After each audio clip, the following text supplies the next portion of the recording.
Gunung Lawu, di perbatasan Jawa Tengah dan Jawa Timur, menyimpan sebuah tempat yang tak pernah muncul di peta, namun sering disebut oleh mereka yang selamat. Di jalur pendakiannya, ada sebuah pasar yang hanya buka pada waktu tertentu, dikenal sebagai Pasar Setan. Tidak semua orang bisa melihatnya, dan yang melihat belum tentu kembali sama. Selamat datang di Gard Bercerita, tempat kisah-kisah terlarang dibisikkan perlahan. Dan jika cerita ini terasa nyata, bagikan agar peringatannya menyebar. Pasar Setan bukan pasar biasa, tidak ada lampu, tidak ada bangunan. Yang terdengar hanyalah suara tawar-menawar tanpa wujud. Dalam kepercayaan Jawa, suara tanpa rupa adalah tanda batas dua alam terbuka. Dan Gunung Lawu dikenal sebagai salah satu gerbang tertua. Sejak masa lampau, Lawu adalah tempat pertapaan raja dan leluhur. Tempat manusia belajar menahan keinginan. Namun tidak semua yang naik membawa niat suci. Sebagian membawa rasa ingin tahu yang berlebihan. Cerita ini bermula dari pendaki yang mendengar suara pasar di tengah malam. Padahal jalur sedang sepi dan tertutup kabut. Ada suara perempuan menawarkan barang, dan suara logam saling beradu. Namun saat didekati, tak ada apa-apa. Dalam aturan tak tertulis Gunung Lawu, menoleh adalah pelanggaran pertama. Menjawab suara adalah pelanggaran kedua. Dan membeli sesuatu adalah kesepakatan yang tak bisa dibatalkan. Karena di Pasar Setan, yang dibayar bukan uang. Malam di Gunung Lawu terasa lebih berat daripada gunung lain. Udara dingin menekan dada, membuat napas pendek Andy tak beraturan. Disinilah banyak pendaki mulai merasakan kejanggalan pertama. Bukan karena lelah, tetapi karena rasa tidak sendirian. Suara pasar kembali terdengar. Kali ini lebih dekat. Ada tawa kecil, langkah kaki, Andy suara barang disusun. Padahal jalur pendakian seharusnya sunyi total. Dalam kepercayaan lama, ini tanda alam sedang terbuka. Salah satu pendaki tanpa sadar memperlambat langkah. Matanya kosong, seolah mengikuti arah suara. Temannya menarik bahu, mengingatkan untuk terus berjalan. Karena berhenti terlalu lama berarti mendengar terlalu jelas. Dalam mitos Pasar Setan, makhluk di sana tidak memaksa. Mereka hanya menawarkan. Manusia sendirilah yang memutuskan untuk mendekat. Dan keputusan itu sering dibuat tanpa sadar. Tiba-tiba tercium aroma makanan hangat di tengah hutan. Padahal perbekalan tidak ada yang dimasak. Aroma inilah yang sering menjebak pendaki paling kuat sekalipun.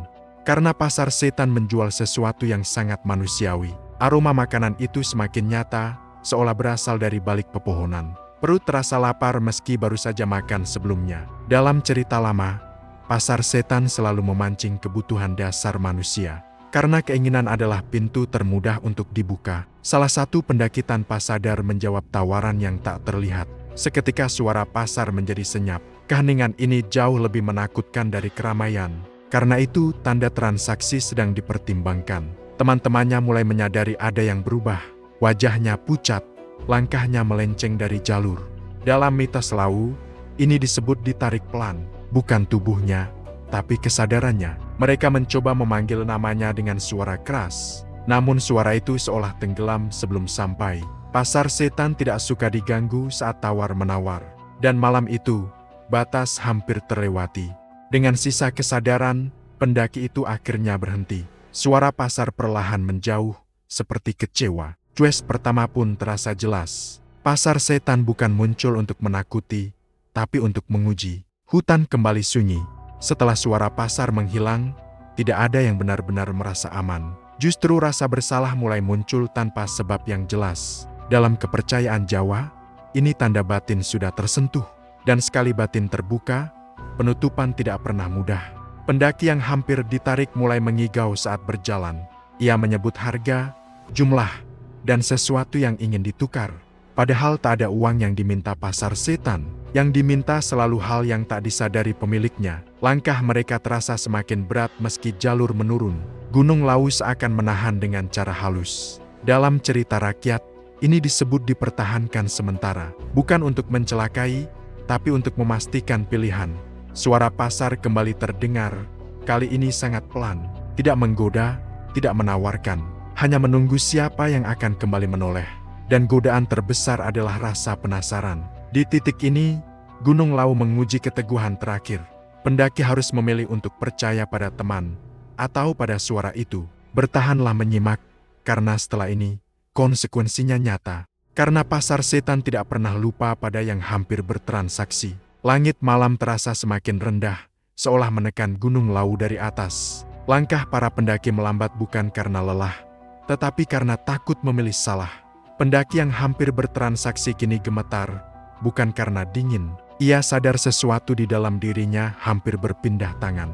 Dalam keheningan itu, suara pasar terdengar untuk terakhir kalinya, bukan sebagai ajakan, melainkan penawaran terakhir. Di pasar setan, tawaran terakhir selalu yang paling murah. Karena yang diminta bukan barang, tapi sisa kesadaran. Teman-temannya membentuk lingkaran kecil, memegang satu sama lain. Mereka membaca doa dengan napas terputus-putus. Dalam budaya Jawa, kebersamaan adalah pagar terakhir, dan pagar itu diuji habis-habisan malam ini.